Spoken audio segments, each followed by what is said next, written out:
சந்திரபாபு நாயுடும் நிதிஷ்குமார் ரெண்டு பேருமே சொல்லிட்டாங்க, நாங்கள் வந்து என்டிஏ கூட்டணியில், அதாவது பாஜக கூட்டணியில் தான் இருக்கிறோம். தேர்தல் பிரச்சாரம் முடிந்து வாக்குப்பதிவு முடிகிற வரைக்கும் பார்த்தீங்கன்னா பாஜக தரப்பில் மோடி மோடி மோடி தான். ஆக அந்த மோடிக்கு அவருடைய தொகுதியிலேயே வந்து இழுபறி ஆகி தான் வெற்றி பெற்றார். பாஜக தான் ஆட்சி அமைக்குது அப்படிங்கிறது கன்ஃபார்ம் ஆயிடுச்சு. ஆனால் அதே நேரத்தில் மோடி பிரதமர் ஆவாரா?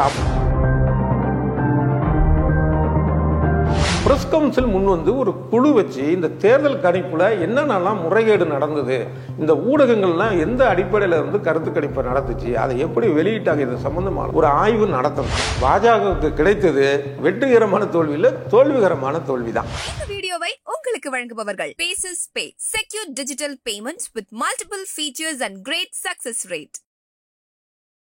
இப்போ இருக்கிற இளைய தலைமுறை இழந்த சில விஷயம்லாம் பார்த்தீங்க அப்படின்னா, அந்த ஒளிஞ்சு பிடிச்ச விளையாட்டு பல விஷயங்களை இழந்துட்டாங்க. பொழுதனைக்கு இந்த செல்ஃபோனை வச்சுக்கிட்டே விளையாட வேண்டிய ஒரு கட்டாயத்தில் ஆகிட்டாங்க. அப்போல்லாம் பார்த்தீங்க அப்படின்னா சிறுவர்கள் எல்லாம் சேர்ந்து ஒரு 5-6 பேர் சேர்ந்தாங்க அப்படின்னா ஒளிஞ்சு பிடிச்சி விளையாடுறதுங்கிறது அவ்வளவு சுவாரஸ்யமாக இருக்கும்.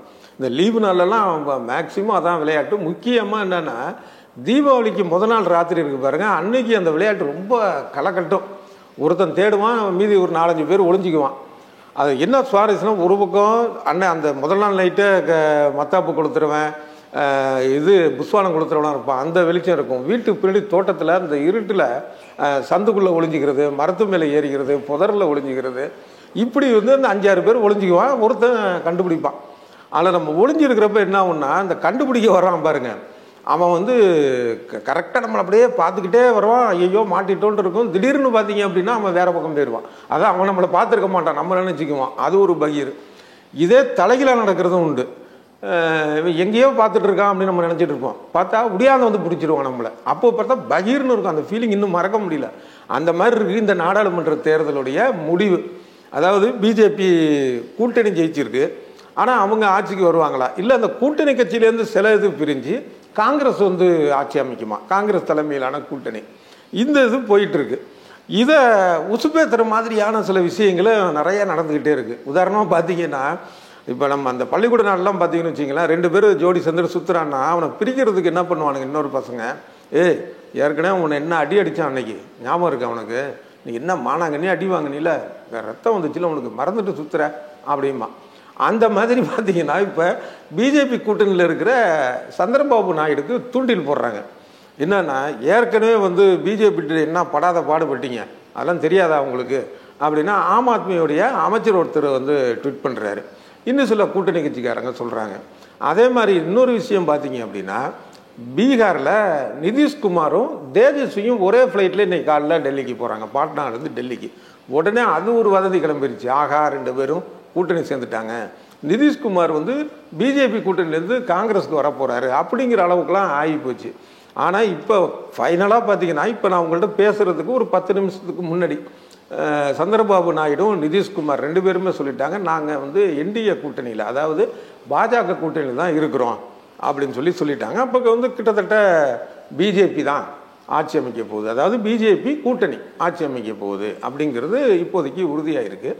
ஆனால் இது எந்த அளவுக்கு உறுதின்னு சொல்ல முடியாது. ஏன் அப்படின்னா, நாளைக்கே இந்த சூழல் மாறலாம். சந்திரபாபு நாயுடுக்கு வந்து ஒரு மன வருத்தம் வரலாம், இல்லை நிதிஷ்குமாருக்கு வரலாம். இதெல்லாம் நம்ம எதிர்பார்க்குறீங்களான்னு கேட்காதீங்க, நம்ம நடக்கிறதுக்கு வாய்ப்பு இருக்குது. கடந்த கால அனுபவங்கள் அப்படி தான், நிதிஷ்குமாரும் அப்படி தான், சந்திரபாபு நாயுடு அப்படி தான், கிட்டத்தட்ட அரசியல்வாதி எல்லாரும் அப்படி தான், இவங்களும் அப்படி தான், இங்கேயும் இருப்பாங்க அங்கேயும் இருப்பாங்க, மாறி மாறி வருவாங்க.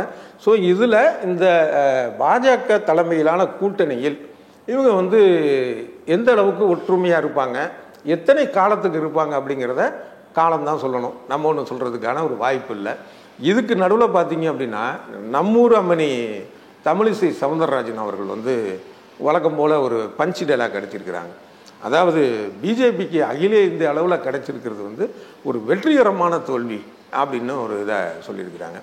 இது வெற்றிகரமான தோல்வியா அப்படின்னு பார்த்தா நிச்சயமாக இல்லை, தோல்விகரமான தோல்வி தான். முதல் விஷயம் வந்து என்ன பார்த்தீங்கன்னா, இது எதுக்கு எடுத்தாலும் மோடியே பிம்பப்படுத்தி தான் அது வந்து இந்த தேர்தலை எதிர்கொண்டாங்க. இந்த 10 வருஷத்துக்கு 10 வருடங்களாக பாஜக அரசு செய்த நன்மைகள் என்ன, அந்த மாதிரி இருந்தாலும் சொல்லியிருக்கலாம்ல, ஒன்றும் அதுக்கான இதை சொல்லலை. இல்லை மறுபடியும் ஜெயிச்சா என்ன செய்ய போகிறோம் அது இல்லை, வேலைவாய்ப்பை பற்றி பேச்சு இல்லை, அதே மாதிரி தொழில்துறையில் என்ன செய்ய போகிறாங்க அப்படிங்கிறத பற்றி எதுவுமே இல்லை. முழுக்க முழுக்க மோடி மோடி மோடி. அது 7வது கட்ட தேர்தல் வந்து நடக்கிறதுக்கு முத நாள் வந்து கன்னியாகுமரியில் ஒரு தியானம் உட்கார்ந்தார்ல, தியானத்தில் இவர் உட்கார்ந்துட்டாரு. சுற்றி வந்து 23 கேமரா வந்துருச்சு. அதுதான் டெலிகாஸ்ட் ஆச்சு. அதாவது இந்த தேர்தல் பிரச்சாரம் ஆரம்பத்திலிருந்து அந்த தேர்தல் பிரச்சாரம் முடிந்து தேர்தல் வாக்குப்பதிவு முடிகிற வரைக்கும் பார்த்தீங்கன்னா பாஜக தரப்பில் மோடி மோடி மோடி தான். ஆக அந்த மோடிக்கு அவருடைய தொகுதியிலேயே வந்து இழுபறி ஆகி தான் வெற்றி பெற்றார். அப்படிங்கிறது மட்டும் இல்லாமல் இன்னொரு விஷயம் வந்து என்னன்னா, கடந்த முறை வாங்கினதை விட கணிசமான அளவு தொகுதிகளை இழந்திருக்கிறது. முக்கியமான அமைச்சர்கள்லாம் ஸ்மிருதி இரானி உட்பட 7 பேர் தோற்றிருக்கிறாங்க. இப்போ இதில் இன்னொன்று தெரியுது, அதாவது ஒரு முன்னாள் அமைச்சர்களே தோக்குறாங்க அப்படின்னா இவங்களுடைய நிர்வாகம் எப்படி இருந்தது, மக்கள் வந்து அதுக்கு என்ன மார்க் போட்டிருக்காங்க அப்படிங்கிறதுக்கான ஒரு விஷயம்தான் இது. அப்படி பார்த்தாலும் தோத்துருக்கு. இன்னொன்று, மக்கள்கிட்ட வந்து ஒரு பிரிவினையை ஏற்படுத்துகிற மாதிரி தான் மோடியுடைய பேச்சு, அமித்ஷா பேச்சு இருந்தது. முக்கியமாக மோடி வடநாடு தென்னாடுன்னு பேசினார், இந்து முஸ்லீம்னு பேசினார். இதெல்லாம் நம்ம நிறையா பேசிட்டோம் அந்த விஷயங்களை. பெண்களை இழிவுபடுத்தி பேசுறது இப்படி தொடர்ந்து இருந்தது. இதுக்கு கிடைத்த ஒரு தோல்வி. ஆக பாஜகவுக்கு கிடைத்தது வெற்றிகரமான தோல்வி இல்லை, தோல்விகரமான தோல்வி தான் ஒன்று. இதில் தோத்த இன்னொரு கூட்டாளி இருக்கிறாங்க, பாஜகவுடைய கூட்டாளி பெரும்பாலான ஊடகங்கள். இவங்க அந்த தேர்தலுக்கு பிந்திய கருத்து கணிப்பில் கூட என்ன சொன்னாங்க, இது 350 வந்துடும் 400 வந்துடும். அதாவது பாஜக வந்து தேர்தல் பிரச்சாரத்தை ஆரம்பிக்கிறதுக்கு முன்னாடியே பல முன்னணி ஊடகங்கள் பிரச்சாரத்தை ஆரம்பிச்சிருச்சு. நம்ம பார்த்தோம். பாஜக புகழ்ந்து வந்து செய்திகள் அப்படிங்கிற பெயரில் தகவல்களை கொட்டுறது இருக்கு இல்லையா, உண்மை தகவலோ பொய் தகவலோ கொட்டுறது இருக்கு பாருங்க. இதுதான் இவங்களுடைய வேலையாக இருந்தது. அதே போல தான் பார்த்தீங்கன்னா தேர்தல் முடிந்த உடனும் இவங்களுடைய வேலை என்னவா இருந்துச்சுன்னா, இவங்க வந்து பிஜேபி ஒரு 400 கூட்டணி வந்துடும், 350க்கு மேலே தனிப்பட்ட முறையில் ஜெயிச்சிடும், இதுதான் சொல்லிட்டு இருந்தாங்க. ஆனால் அது நடக்கலை, பொய். இது அப்பயே அது நடக்காதுங்கிறத சொன்னதில் நம்மளும் ஒன்று அதை சொல்லியிருந்தோம். இதில் இன்னொரு விஷயமும் நம்ம சந்தேகத்தை சொல்லியிருந்தோம், அதையும் வந்து இப்போ நம்ம நினைவுபடுத்தணும். என்ன அப்படின்னா, இந்த பொய்யான தேர்தலுக்கு பிந்திய கருத்து கணிப்பு திணிக்கப்பட்டது இல்லையா, இதுக்கு பின்னால் வந்து ஷேர் மார்க்கெட் மாஃபியா இருக்குமா அப்படிங்கிற ஒரு கேள்வியை நம்ம எழுப்பியிருந்தோம். என்ன காரணம் அப்படின்னா, இந்த மறுபடியும் பாஜக தான் வருது அப்படின்ன உடனே பார்த்தீங்கன்னா ஷேர் மார்க்கெட் எல்லாம் ஏறுது. ஆனால் மறுபடியும் வந்து இந்த தேர்தலில் பாஜக எந்த அளவுக்கு ஜெயிக்கணும்னு சொல்லி பொய்யான கருத்து கணிப்பு சொன்னிச்சோ அந்த அளவுக்கு இல்லைன்னொன்னே ஷேர் மார்க்கெட்டு இறங்குது.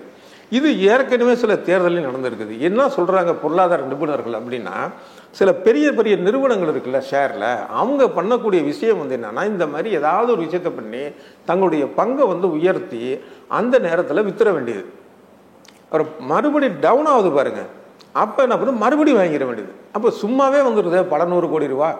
அப்போ இந்த ஊடகங்களுக்கு வந்து ஆளுக்கு 2 கோடின்னு பிரித்து கொடுத்தா கூட ஒரு 10 பேர்னா 20 கோடி ரூபா தான் செலவு. ஆனால் வருமானம் பார்த்தா பல 100 கோடி ரூபா வருமானம். இது சம்பந்தமான ஒரு விசாரணையை வந்து இது நிச்சயம் பாஜக தான் ஆட்சி அமைக்க போகுதுன்னா அவங்க செய்ய போகிறது கிடையாது, அதை விட்டுருவோம். ஆனால் பிரஸ் கவுன்சில் முன் வந்து ஒரு குழு வச்சு இந்த தேர்தல் கணிப்பில் என்னென்னலாம் முறைகேடு நடந்தது, இந்த ஊடகங்கள்லாம் எந்த அடிப்படையில் வந்து கருத்து கணிப்பை நடத்துச்சு, அதை எப்படி வெளியிட்டாங்க, இது சம்மந்தமான ஒரு ஆய்வு நடத்தணும். ஏன்னா இந்த பிரஸ் கவுன்சில் வேலை என்ன, ஒரு ஊடகத்தில் பத்திரிகையில் தவறாக ஒரு செய்தி வந்துருச்சு அப்படின்னா அங்கே புகார் பண்ணி அதை விசாரிக்கிறது தான் அவங்க விஷயம். அப்போ இது ஒட்டுமொத்த மக்களையும் ஏமாத்தின விஷயமா தானே இருக்குது. அப்போ இதுக்கு ஒரு குழு போட்டு இதை செய்யணும். இதுக்கு வந்து கல்வியாளர்கள், பொதுநல நோக்கு உள்ளவங்க, பத்திரிகையாளர் எல்லாரும் இதை வலியுறுத்தணும். அடுத்தது பல பேர் சொன்ன விஷயந்தான், அதை நம்மளும் சொல்லியாக வேண்டிய ஒரு பதிவு பண்ண வேண்டிய விஷயம் இருக்குது. அதாவது இவங்க அயோத்தியை வச்சுக்கிட்டு தான் வந்து ஏகத்துக்கு பேசிகிட்டு இருந்தாங்க. காங்கிரஸ் ஆட்சிக்கு வந்துச்சுன்னா அயோத்தி கோயிலை அடிச்சிடும், ராமஜெயன் சொன்னால் ஜெயிலில் போட்டுரும், இப்படிலாம் மோடி சொன்னார். ஆனால் அந்த அயோத்தி இருக்கக்கூடிய பைசாபாத் தொகுதியில் பாஜக தோத்துருக்கு, காங்கிரஸ் வெற்றி பெற்றிருக்கு. அப்போ மக்கள் வந்து ரொம்ப தெளிவாக தான் இருக்கிறாங்க, அதாவது தெளிவாகிட்டு இருக்கிறாங்க, அப்படி தான் சொல்லணும். இந்த அயோத்தி குடமுழுக்கு விழா நடந்தப்பயே ஒரு சின்ன பையன் ஒருத்தன் சொன்ன வீடியோ ரொம்ப பிரபலமாக போச்சு பாருங்கள், வைரல் ஆச்சு பாருங்கள். எதுக்கு இந்த கோயில் கட்டி நாங்கள் பிச்சை எடுக்கணுமா, ஒரு தொழிற்சாலை ஆரம்பிக்கலாம் எல்லாம் கேள்வி கேட்டான் அந்த சின்ன பையன். அது ரொம்ப வைரல் ஆச்சு. அந்த மாதிரி அந்த மனநிலை மக்களுக்கு இருக்குது. இனிமையும் வந்து இந்து முஸ்லீம் பிளவை ஏற்படுத்துறது, இந்த மதத்தின் பெயரால் வந்து மக்களை தூண்டி விடுறது, இந்த மாதிரி விஷயங்கள் வந்து வெற்றி பெறாது அப்படிங்கிறத மக்கள் உணர்த்திருக்கிறாங்க. இதை பாஜக புரிஞ்சுக்குமா அப்படின்னு தெரியல, அவங்க புரிஞ்சுக்கணும் அப்படிங்கிறது தான் நம்மளுடைய விஷயம். ஆக இப்போ பாஜக தான் ஆட்சி அமைக்குது அப்படிங்கிறது கன்ஃபார்ம் ஆயிடுச்சு இப்போதைக்கு, அதுதான் நிலவரம். ஆனால் அதே நேரத்தில் மோடி பிரதமர் ஆவாரா அப்படிங்கிற ஒரு கேள்வி இன்னும் இருந்துகிட்டு தான் இருக்குது. இது வந்து முதல்ல கொளுத்தி போட்டது நமக்கு தெரியும் கெஜ்ரிவால். அவர் தான் சொன்னார் 75 வயது ஆயிடுச்சு அப்படின்னா அவங்க அரசியலை விட்டு ஒதுங்கணுங்கிறது பாஜக. இதை கொண்டு வந்தது மோடி உள்ளிட்டவர்கள் தான் கொண்டு வந்தாங்க. இப்போ விரைவில் 75 வயதை எட்ட போகிறாரு மோடி. அப்போ இவர் பிரதமராக பதவி ஏற்பாரா? ஏன்னா ஏற்றாலும் அடுத்த சில மாதங்களில் விலகிற மாதிரி இருக்குமே அப்படிங்கிறத போட்டார். உடனே அதெல்லாம் இல்லை, மோடி தான் பிரதமர், அடுத்த இப்போ 3வது முறையும் அவர் தான் பிரதமர் தான் அமித்ஷாலாம் சொன்னாங்க. அது நடந்தது. இதுக்கு நடுவில் பார்த்தீங்கன்னால ஆர்எஸ்எஸ், அதாவது ஆர்எஸ்எஸ் தான் அடிப்படை, அதோடைய அரசியல் பிரிவு தான் பாஜக. அப்படி எல்லாருக்கும் தெரிஞ்ச விஷயம். அந்த ஆர்எஸ்எஸ்க்கும் மோடிக்குமே வந்து பிரச்சனை இருக்குங்கிற ஒரு மாதிரியான செய்திகள் பல காலமாக வந்துட்டு இருந்தது. இப்போ அது இன்னும் அதிகரிச்சிருக்கு. அதை உறுதிப்படுத்துகிற மாதிரி சொல்லியிருக்கிறாரு சுப்பிரமணிய சாமி இன்னைக்கு. அதாவது வரக்கூடிய அந்த அமைச்சரவையில் மோடி பிரதமராக இருக்க மாட்டார் அப்படின்னு சொல்லி அவர் சொல்கிறார். அவருக்கு அந்த வேலையே கிடையாதுங்க, மோடிக்கு அந்த அமைச்சரவையில் வேலையே கிடையாது, அவர் பிரதமர் ஆக மாட்டார் அப்படின்னு. என்னன்னா இதே காரணம் தான் சொல்கிறாரு. ஆர்எஸ்எஸ் வச்சு தான் பாஜக. ஆனால் மோடி பதவியேற்றதுக்கு அப்புறமேல் பார்த்தீங்கன்னா ஆர்எஸ்எஸ் மதிக்கிறதே இல்லை, தன்னை தான் பில்டப் பண்ணுறதுக்கான வேலையெல்லாம் பண்ணார். ஒரு தடவை நான் அவர்கிட்ட நேரடியாகவே சொன்னேன், இந்த மாதிரிலாம் இருக்காதீங்க, ஆர்எஸ்எஸ் அடிப்படைங்கிறத மறந்துடாதீங்க அப்படின்னு. ஆனால் அவர் அதை பொருட்படுத்தலை, என்னை ஒதுக்க ஆரம்பித்தார். அதுக்கப்புறம் தான் ஒரு குறிப்பிட்ட அளவு நான் கட்சிக்குள்ளேயே இதெல்லாம் பேசிகிட்டு இருந்தேன். அப்புறம் அதனால் பிரயோஜனம் இல்லைங்கிறப்ப வெளியில் பேச ஆரம்பித்தேன். அதனாலே எந்த பிரயோஜனம் இல்லை. ஆனால் நிச்சயமாக மோடி இருக்க மாட்டாருன்னு சொல்கிறாரு, ஒரு குண்டை தூக்கி போட்டிருக்காரு. ஸோ இது ஒரு பெரிய எதிர்பார்ப்பை ஏற்படுத்தியிருக்கு ரெண்டும். அதாவது நிச்சயமாக மோடிக்கான செல்வாக்கு சரிஞ்சிருக்குது. ஆனால் அதை காரணமாக வைத்து வேற யாரையும் கொண்டு வருவாங்களா அப்படிங்கிறது வந்து ஒரு கேள்வியாக இருக்குது. இந்த கேள்வி தான் இப்போ ஒரு பரபரப்பை ஏற்படுத்தியிருக்கு. இதுக்கான விடையும் சீக்கிரம் கிடைச்சிரும் அப்படின்னு நம்ம நம்பலாம். இந்த தேர்தலில் வெற்றி பெற்றவர்கள் இல்லை தோல்வியடைந்த விஐபிகள் இப்படி பல பேரை பற்றி பலவித செய்திகள் வந்துருச்சு. நம்ம ஒரு குறிப்பாக ஒரு இதை பார்க்க வேண்டியதாக இருக்குது. ஜம்மு காஷ்மீர் மாநிலத்தில் பாரமுல்லா தொகுதியில் ரஷீத் அப்படிங்கிற ஒரு சுயேட்சை ஜெயிச்சிருக்கிறாரு. இவர் வந்து முன்னாள் முதலமைச்சர் ஃபரூக் அப்துல்லாவை தோற்கடிச்சிருக்கிறார். அது அதை விட முக்கியமான விஷயம். இவருடைய வெற்றி என்னன்னா, இவர் திகார் ஜெயிலில் இருக்கிறார். கடந்த 4-5 வருடங்களாக திகார் ஜெயிலில் இருக்கிறார். இவர் மீதான குற்றச்சாட்டு என்னன்னா, தீவிரவாதிகளுக்கு வந்து பண உதவி செய்தார், அவங்களுக்கு ஆதரவாக இருந்தார் அப்படின்னு சட்டத்துக்கு புறம்பாக செயல்பட்டான்னு சொல்லி இவர் மேலே வழக்கு இருக்குது. இவர் சிறையில் இருக்கிறார். ஜெயிலில் இருந்தே ஜெயிச்சிருக்கிறாரு. இது கவனத்தில் கொள்ளப்பட வேண்டிய ஒரு விஷயம். என்ன அப்படின்னா, இவருக்கு மேலே உள்ள குற்றச்சாட்டு இருக்குது. அது எந்த அளவுக்கான நிரூபணங்கிறது இப்போ நீதிமன்றத்தின் மூலமாக வந்திருக்கும். அது ஒரு பக்கம். அடுத்தது அந்த மக்கள் வந்து இவரை எப்படி பார்க்குறாங்க அப்படிங்கிறது இந்த தேர்தல் மூலமாக நமக்கு தெரிஞ்சிருக்கு. அப்படிங்கிறப்ப இப்போ இப்போ ஆட்சி அமைக்கக்கூடிய பாஜக இல்லை, ஒருவேளை இப்போ கூட கன்ஃபார்ம் தான் பாஜக, அதனால் அதை தாண்டி காங்கிரஸ் வரதுக்கும் வாய்ப்பு இருக்குது. சொல்ல முடியாது எப்போ யார் மாறுவாங்கன்னு. அப்போ காங்கிரஸ் எது வந்தாலும் அந்த மக்களின் உணர்வுகளை மதிப்புகள் கொண்டு கடத்தில் கொண்டு அடுத்த கட்ட நடவடிக்கை எடுக்கணும் அப்படிங்கிறது வந்து இந்த ஒரு குறிப்பிட்ட வெற்றி சொல்லியிருக்குது. இதை நம்ம பதிவு பண்ண வேண்டியது கட்டாயமான ஒரு விஷயம். ராகுல் 2 தொகுதியில் ஜெயிச்சிருக்கிறாரு, வயநாடில் ஜெயிச்சிருக்கிறாரு, ரேபரேலியில் ஜெயிச்சிருக்கிறாரு. சரி, போன தடவை வந்து அமைதி வயநாடில் போட்டிட்டார், அமைதியில் தோல்வி அடைந்தார், இதில் வெற்றி பெற்றார் வயநாடில். நம்ம அப்பயே கேள்வி கேட்டோம், என்னன்னா ஒருவேளை 2 தொகுதியிலையும் வெற்றி பெற்றால், ஏற்கனவே மோடி எப்படி இருந்தார்ல, குஜராத்தில் ஒரு தொகுதி வாரணாசியில் ஒரு தொகுதி இருந்தார், 2த்துலையும் ஜெயிச்சார். குஜராத்தில் இருக்கிற தொகுதியை அந்த வெற்றி பெற்ற தொகுதியிலேருந்து ராஜினாமா வாங்கினார். அப்போ இந்த மாதிரி நடக்கிறதுனால நம்ம தொடர்ந்து சொல்லிட்டு இருக்கிற விஷயம், 2ல் ஒரு தொகுதியில் ஜெயிச்சுட்டா 2ல் ஒரு தொகுதியில் ராஜினாமா பண்ணிட்டாங்க. மறுபடியும் தேர்தல், மறுபடியும் அரசாங்கத்துக்கு செலவு, மக்களுக்கு வேலை, வேற வேலை வெட்டி பார்க்க முடியாது, தேர்தல் நடைமுறை, அப்போ அரசுடைய நலத்திட்டங்கள் பாதிக்கப்படும். இவ்வளோ விஷயங்கள் இருக்குது. தனிப்பட்ட சுயநல ஆதாயத்துக்காக, அரசியல் ஆதாயத்துக்காக இப்படி 2 தொகுதியில் போட்டிடுற விஷயம் இருக்கு இல்லையா. இதே தேர்தல் கமிஷன் வந்து என்னன்னா, நீங்கள் 3 தொகுதியில் போட்டிட்டீங்கன்னு வச்சிங்களேன், உங்களுக்கு தேர்தல் மனு வந்து நிராகரிச்சிடும் எல்லா தொகுதியிலையும். இது ஜெயலலிதாவுக்கு நடந்துச்சு, நம்ம ஏற்கனவே பார்த்தோம். 4 தொகுதியில் அவங்க வந்து வேட்புமனு தாக்கல் செய்து அதனால அது நிராகரிக்கப்படுது பார்த்தோம். அப்போ 3 வந்து போட்டியிடக்கூடாது, ஆனால் 2 போட்டிடலாங்கிறது என்ன நியாயம்? 2ம் போட்டியிடக்கூடாது. ஒரு ஆள் ஒரு தொகுதியில் போட்டியிட்ட பத்தாது, அந்த கட்சியில் வேற ஆள் இல்லையா?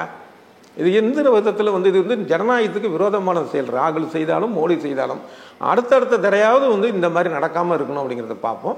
மேலும் பல சுவாரஸ்யமான செய்திகளோட உங்களை சந்திக்கிறேன். நன்றி. இந்த வீடியோ உங்களுக்கு பிடிச்சிருந்தா லைக் பண்ணுங்க, ஷேர் பண்ணுங்க, கமெண்ட் பண்ணுங்க. மறக்காம OH தமிழ் சேனலுக்கு சப்ஸ்கிரைப் பண்ணுங்க.